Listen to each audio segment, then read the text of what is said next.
nga, may party na naman sa bahay ng amo ko kagabi.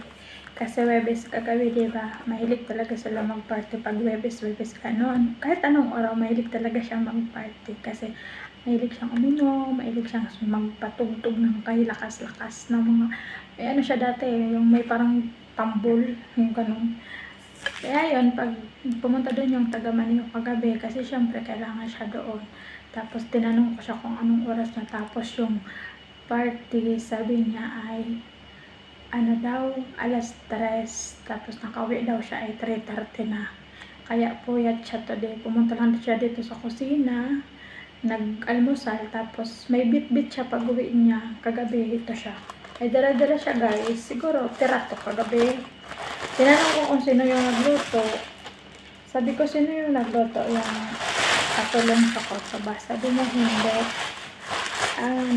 Order. Hindi ko alam kung ano to. Kanin na may chicken.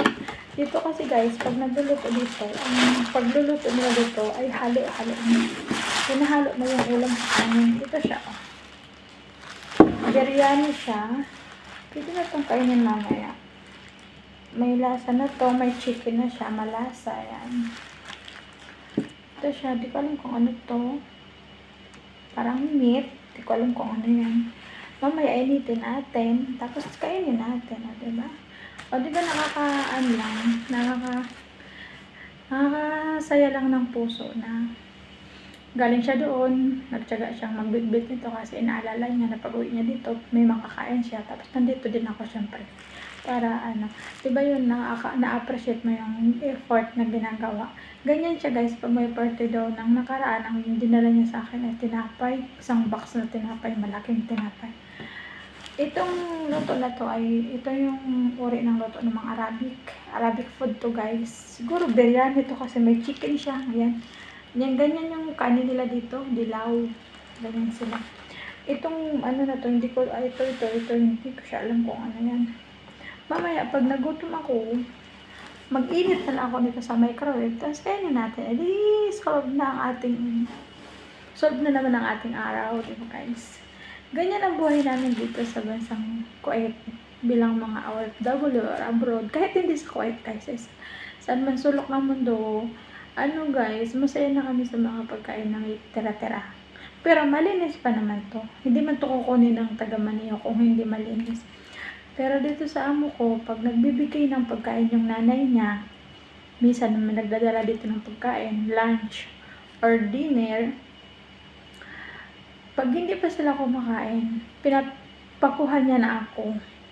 Sabihin niya, magkuha ka na, pero sabi niya, ayusin daw yung pagkuha. Kasi hindi pa nga sila kumakain.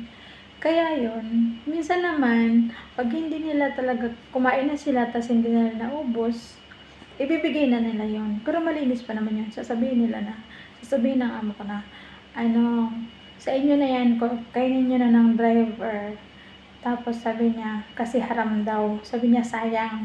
Sayang naman talaga kung itatapon kasi lalo na pag galing sa nanay niya yung luto. Masarap magluto yung cook doon. Gustong-gusto ko yung luto doon sa nanay niya pag nagdadala dito ng mga pagkain na limawa ng mga isda.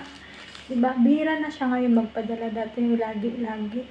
Kasi nga, hindi man talaga sila kumakain. Tapos kung nagluto man doon sa nanay nila, sila yung pumupunta doon. Sila yung nagla-lunch doon, nagde-dinner doon. Kasi doon sila tumatambay pag mga kagaya ngayon, Friday. Dati, naalala ko dati, pag tuwing Friday, may family day nila.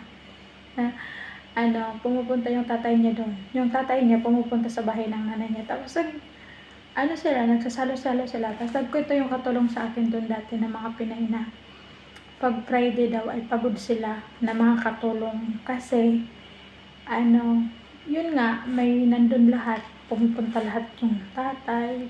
Tapos tipon-tipon sila. Kumakain, nag-almusal, nagtatanghalian.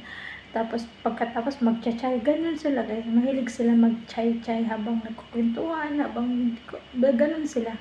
Nakatambay lang sila sa isang sala, tapos nagchay-chay, nangat-ngat ng kung anong ngat-ngatin, tapos kwento-kwento, tawanan, ganun ang buhay nila dito guys. Kaya mamaya, Friday ngayon, yung amo ko, maglayas na naman yan.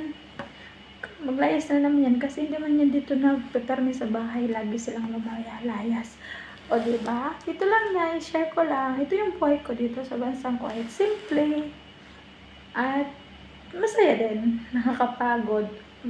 And then, hindi na nakakapagod, nakaka-homesick, nakaka-boring, pero kaya pa. Kaya pang pagtiyagaan.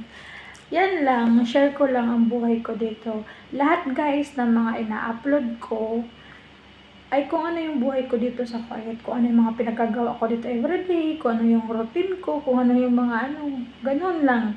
Wala ko ano, kasi nga, diba, yan lang naman yung buhay ko dito. Maghugas, maglinis, maglaba, magplancha, ganun. Swerte na lang kapag lumabas ako na may day off, di makakita nyo kung saan ako pupunta, diba? Tara, samahan niyo ako sa aking journey dito sa bansang Kuwait. Almost 7 years na ako dito sa Kuwait, guys. Kaya, thanks God, hopefully, thanks God and bless ako kasi kahit papano na swerte tayo sa amo. Yan lang.